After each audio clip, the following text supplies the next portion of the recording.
Next chapter. Another day at school. David was sitting at his desk when a thought suddenly occurred to him. He turned to Elephant and said, "Elephant, you seem to know things that I don't know, at least not yet. How can that be?" Elephant looked at David very kindly and said, "I do know things that you don't, because I'm much older than you." "How can you be older than me? Aren't you a part of me?" "Yes, I live through your imagination, and I'm a part of you, and I'm also much older than you. Remember this morning I helped you realize that the inside of people is different from the outside. Well, your inside is different from your outside. Outside you're a boy, 8 years old, and inside you are very ancient. That is why you need me to help you." "How do you help me?" "I help you to realize that your abilities are much older than you are. Your thinking is much older than you. Unfortunately, in school, you don't learn such things, but they're true anyway. In fact, one of the problems is that in school you learn many things that are not true. For example, you learn that all of you, including your inside, is only 8 years old, but that's not true. You have many abilities that are very ancient and that have developed over many, many years. You didn't invent your eyes. They were invented many, many years ago and have developed to enable you to see. And it is the same with your thinking. It's very ancient, and it's here to help you learn to understand. But many teachers don't realize that. They think that their job is to put thoughts into your head. But you have your own thoughts. You have your own awareness. And my job is to help you discover those abilities that are a natural part of your inside." "But you seem so real, so alive," said David. "I am real. I am alive. And I'm also part of your own reality. I am a part of your own aliveness. Your aliveness is very ancient, very, very ancient. And one of my jobs is to help you recognize your aliveness and to help you grow into it." "I don't understand that. If I'm alive, how can I grow into my aliveness?" "Remember this morning you discovered that your father is still very much of a boy inside? He has never grown into his own aliveness. He has remained a boy for much of his life. He may do some grown-up things. He can drive a car, and he holds a job. But inside, in some of his feelings, he's never grown up. That's why he has difficulty being a father to you. He's still a boy who's jealous of your presence. But maybe together we can help him grow up." "That would be exciting. How can we do that?"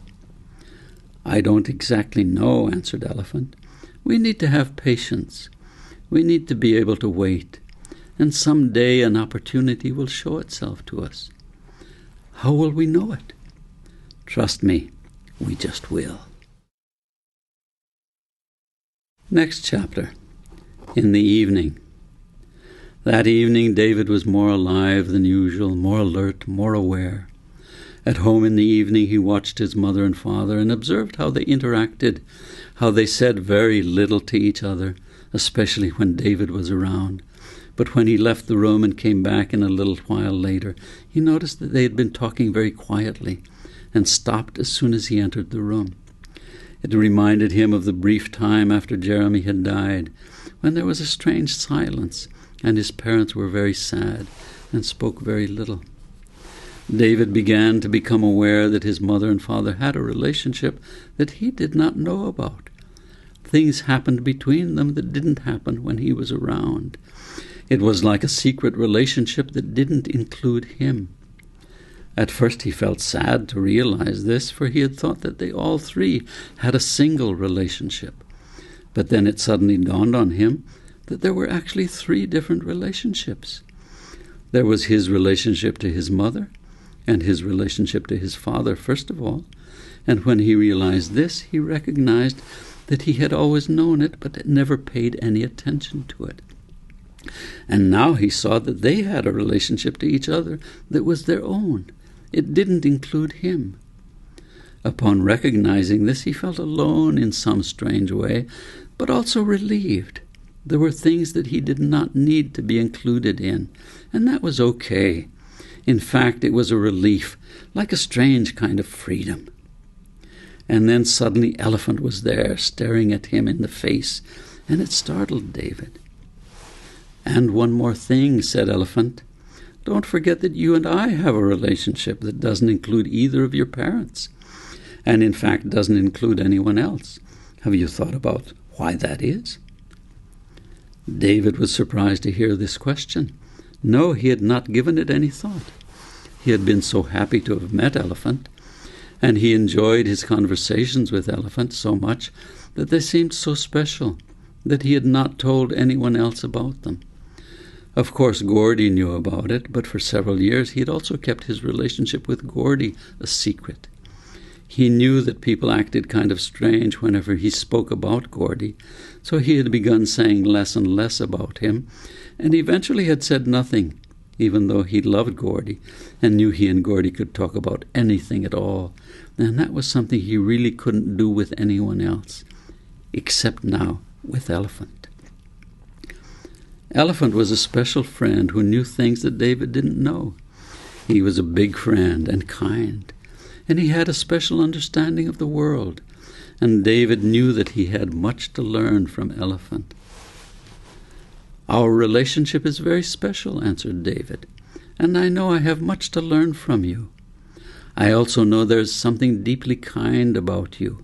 You care in a way that is very special, and you care without saying so. I just feel it from you, in what you do and also in your presence and in your silence.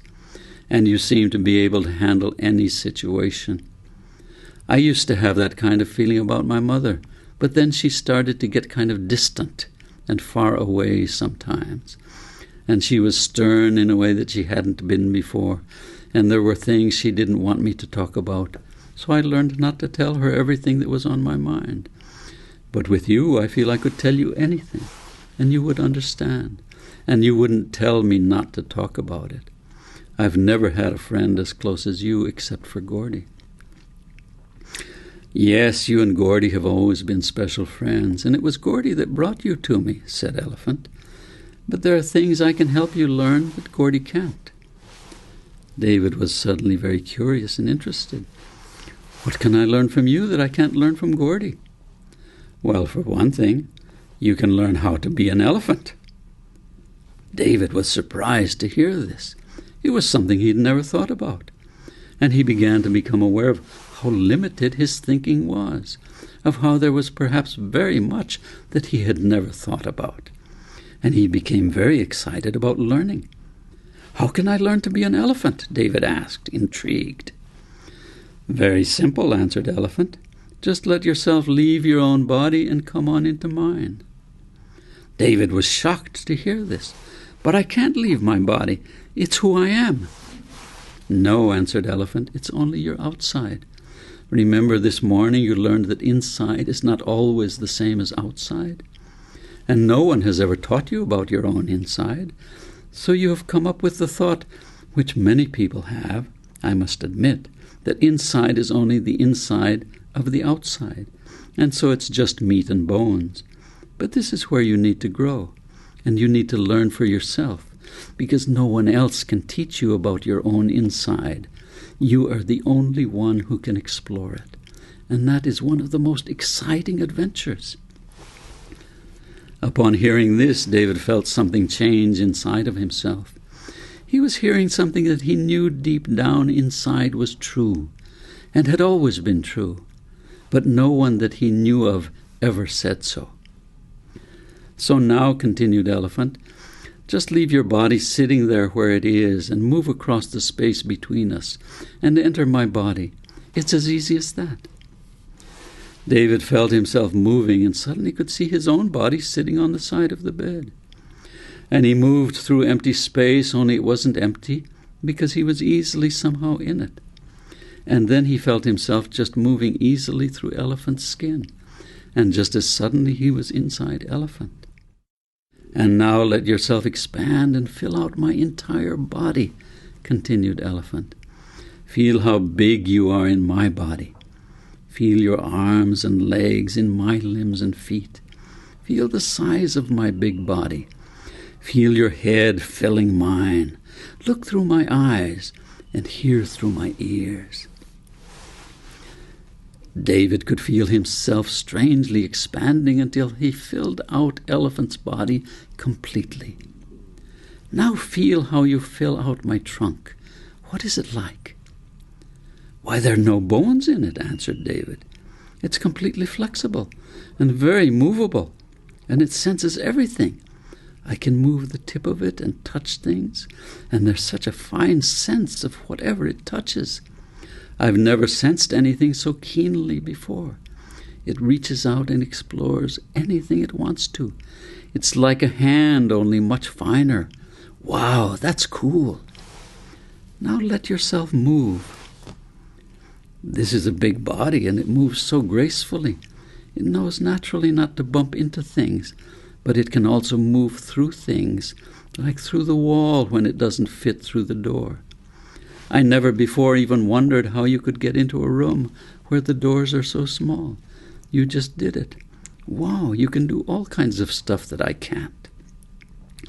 Yes, you can do those things also, as long as you don't limit yourself by thinking you are only the outside of your body. The inside can do many things that the outside can't. You're right. I've never even thought about what my inside can do. I've always thought that it could only do what my outside can do. But I realize now I was wrong. But why didn't anyone ever tell me about this before? Why didn't my mother or my father or my teachers ever tell me about this? Maybe they also don't know, answered Elephant. Maybe they also think they are only the outside of their bodies. Maybe they have never explored who they are inside. Maybe they have all only learned what someone else taught them, and have never explored on their own who they are inside and what their inside can do. David was shocked to hear this, for he realized he had always believed that mother and father and teachers always knew everything there was to know. Now he knew there were things he could only discover on his own, by exploring what he could do from the inside. It was exciting and also strange, an entire unknown world inside of himself. He couldn't wait to start exploring, but was suddenly sound asleep. Next chapter, an exciting day. Again in the morning, David awoke before anyone else. As he was showering, he thought about how nice it was to be getting up on his own. And in fact, it was very fine to act on one's own initiative, rather than waiting for someone to tell him what to do. It made him feel strong and independent. He set the table and prepared breakfast, feeling full and warm and good, and realized he enjoyed seeing his parents' faces when they came into the kitchen and saw breakfast all ready. And he was prepared for his father's curious comments, and thought, this morning I will see from my own inside if I can see how old he is on his inside. David suddenly felt something gently touch his shoulder, and he knew Elephant was there with him. "Hello, Elephant," said David. "I was surprised last night to experience how full of space you are. You look so heavy and solid on the outside, but inside you were like open space, and you could move so easily and effortlessly, and you seemed to glide wherever you went, gracefully and smoothly." "If you would experience your own presence and movement," answered Elephant, "you would see that you are the same. But instead you constantly think that you are your body. Unfortunately, it is a habit most humans seem to have acquired, to think rather than to be." David was surprised to hear this. He was not aware that he spent most of his time thinking, and that interfered with his being. "How can I get out of that habit?" asked David. "By remembering your experience of me, it will help you return to your own experience of yourself. To feel the spaciousness of your own presence will help you to break the bad habit of always thinking, and to experience the fluidity of your own moving. Experience is much more basic than thinking. But isn't thinking good? In school, we learn to always think before we speak or before we do anything. Thinking is good for certain things, but it should not be a replacement for experience, answered Elephant.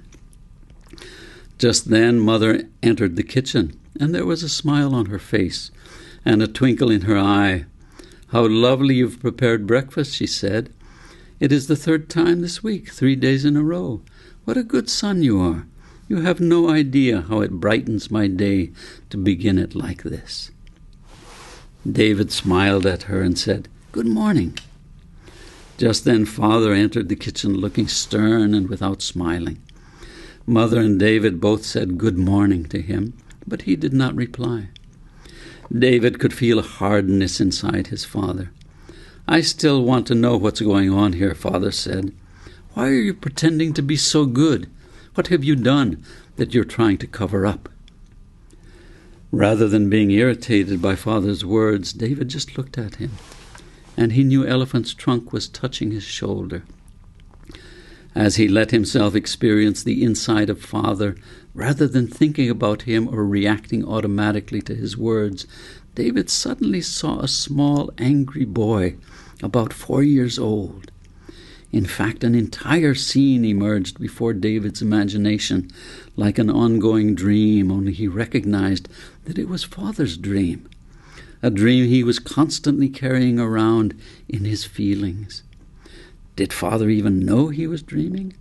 Perhaps it was like David's own constant thinking, something he had only discovered this morning with Elephant's help. Perhaps this dream kept Father from really experiencing David's presence. In the dream, David saw that there was another child as well. It was a little baby boy, Father's new little brother. And whereas Father had been the only child, now there was another one, a brother, whose parents paid much more attention to him than they did to Father. And Father was angry and jealous and felt that an intruder had replaced him in his parents' caring. David recognized that Father had been experiencing him, David, as the new little brother, and was jealous, thinking that David replaced him in Mother's affection. All of this occurred in a flash of recognition for David. And David felt suddenly sorry for the little 4-year-old boy that Father was dreaming he still was. "Hello, Hubie," David suddenly heard himself say, and was shocked to hear it. Father was shocked as well, and just stood there with his mouth open. He had been ready to say something, but nothing came out of his mouth. Mother suddenly had a giant smile on her face, one of those smiles where almost every tooth is showing, and she said to Father, "Good morning, dear. You haven't heard that name in a while, have you?" And she laughed and laughed as she sat down at the table. Father, somewhat stunned, also sat down. David immediately poured them both some orange juice and offered them toast. The whole mood had shifted. Later on the way to school, David asked Elephant, "What happened this morning? I don't know where the name Hubie came from. I certainly didn't intend to say it. In fact, I didn't know what I was going to say." Hubie was Father's boyhood name, and David had heard it mentioned only one time before, and had never himself spoken it. "That was beautiful," Elephant replied, "and it shocked your father out of his usual attacking mood. See, you spoke without thinking. It was perfect. It changed the entire atmosphere." "But where did it come from? It even shocked me. I don't know how I came up with that name." "You didn't come up with it. It came up with you," answered Elephant. "That was your knowing that's deeper than your thinking. And it saved the moment by introducing an entirely different energy than the mood your father typically carries around." "I saw," said David. "I saw Father as a little boy, jealous of his new little brother, and angry about losing his parents' attention. It was like a dream, a feeling dream that he's in, especially when he sees me. I understood something about him that I had never known before." David was thrilled at this realization and understood Elephant's counsel that experience is deeper than thinking. He was elated the entire day at school and paid attention not just to what was happening around him, but also to what was happening inside of him. Next chapter. The church is the doorway. It was a Sunday morning. David woke up early as had become his habit. Again he prepared breakfast for father and mother, and there was a warmth as they all ate breakfast together. Following breakfast they would be going to church.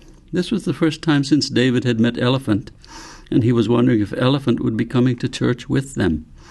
He had many questions he wanted to ask Elephant because there were things about church that he had never understood, and he felt that Elephant might be able to shed some wisdom on them. Father had been somewhat subdued ever since David had spontaneously called him Hubie. In fact, Father even acted like he was a bit afraid of David. David didn't know why this was. The fact was that David had always looked up to his father and in some ways wanted to be like him. They all dressed in their best clothes as they left the car and walked toward the church. They greeted other families along the way, and David saw some of his schoolmates with their parents. David had learned that he was supposed to be quiet in church and not ask questions even though he had many. When they had settled in their pew, David realized that Elephant was sitting right beside him, although he had not noticed Elephant coming in with them. Now David could talk to Elephant, as he could to Gordy and the other animals without anyone hearing him. He didn't know exactly how he did this, it just sort of happened. He said hello to Elephant and told him he was happy he was there. Elephant gently placed his trunk on David's shoulder. This always made David feel warm and present. "I don't understand church," said David to Elephant. "There's so many rules, and it feels like a place where you're not supposed to be fully alive. My parents always seem to get upset whenever I ask them questions later, and we all feel uncomfortable." "It is a place where people don't talk to each other," answered Elephant, "but it is a very good place to listen. I don't mean to listen to the preacher. He's often boring and puts people to sleep, but it's a very good place to listen inside. Many people think it's just a place where you're supposed to obey, but it's really a place where you can get to know yourself inside. But if people don't know about the inside, then they can mistake it for a place where the outside is overly controlled." "Oh," said David, "I'm beginning to understand. No one ever taught me about my inside before, and about adventuring into my own experience, so I thought I was just supposed to sit still like everyone else." "Yes," said Elephant, "but you can also watch and learn about sitting still. Most people think they're just supposed to listen to the preacher. Of course, they can do that if they wish, but they can also listen to themselves inside. That's my understanding of what church is really supposed to be about. But if people don't know they have an inside, and that the inside is different from the outside, then they get confused. Look around. Most people here look bored or shut down, or like they don't really want to be here. They're the ones who don't know they have an inside, and that this is the place where the inside can be very alive. But if you know you have an inside, then this is a place where you can learn vividly from your own inside. This is a place where you can explore and adventure and learn from who you are." David became more and more interested the more he listened to Elephant, and he could feel the tingle of aliveness throughout his body. "But what is all this stuff about Jesus?" he asked the Elephant. "I understand he was a good man who was killed by the Romans, and then he came back to life.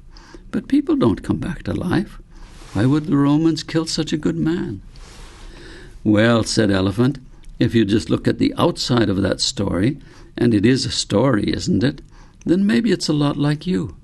Maybe the story has an inside. Maybe the inside is the most important part. And maybe the inside is often ignored, just like you had learned to ignore your own inside. You know, when you ignore something, it doesn't just disappear. It just means that you don't pay attention to it. And attention is more important than money. That is why we pay it so often, but seldom get much in exchange. However, if you know what it is worth, then the exchange can be very rewarding." David didn't really understand what elephant meant, but he was interested in hearing about the inside of the story of Jesus. "So tell me about the inside of the story," said David. "Well," continued Elephant, "all stories have an inside and an outside, and the inside is the most alive part. But many people don't know this. That's why at school they make you learn the outside part, but never mention the inside. And maybe the inside of the story is a lot like your own inside. Your own inside is full of feeling and curiosity and aliveness and the desire to explore. And imagination. Don't ever forget about imagination. That's where you and I meet, by the way.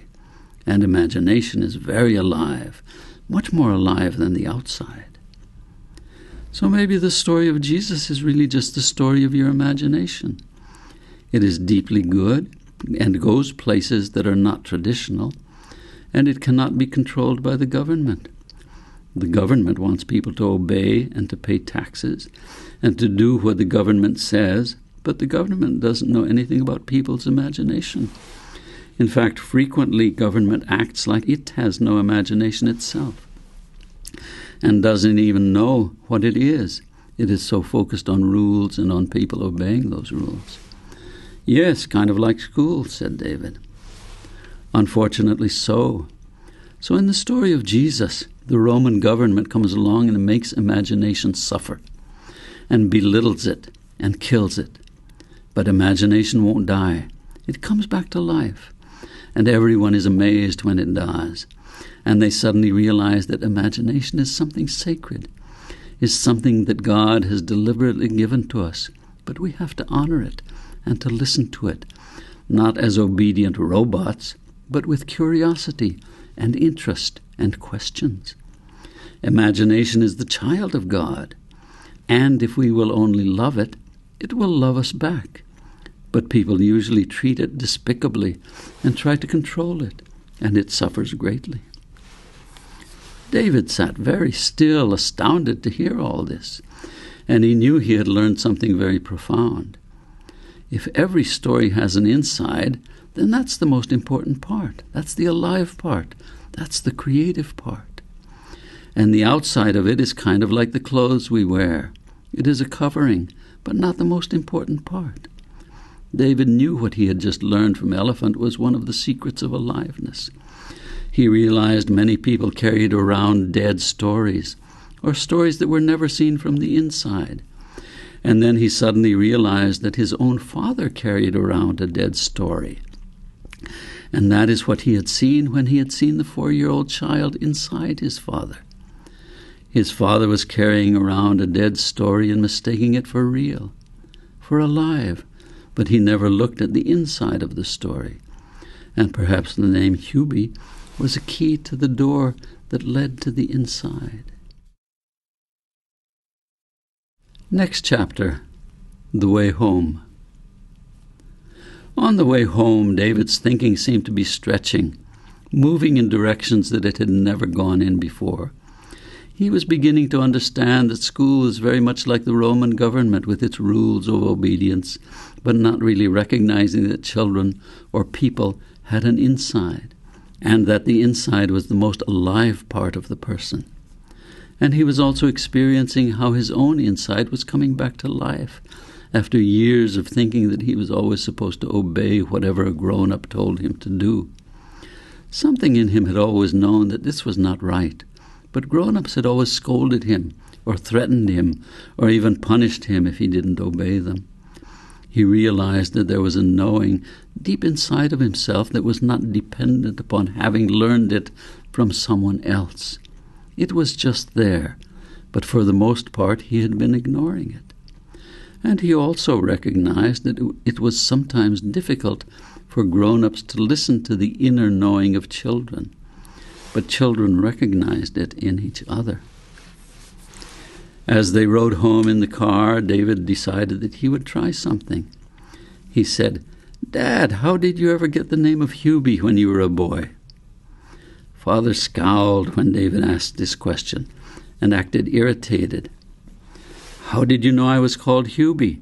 I don't like that name. I never liked it."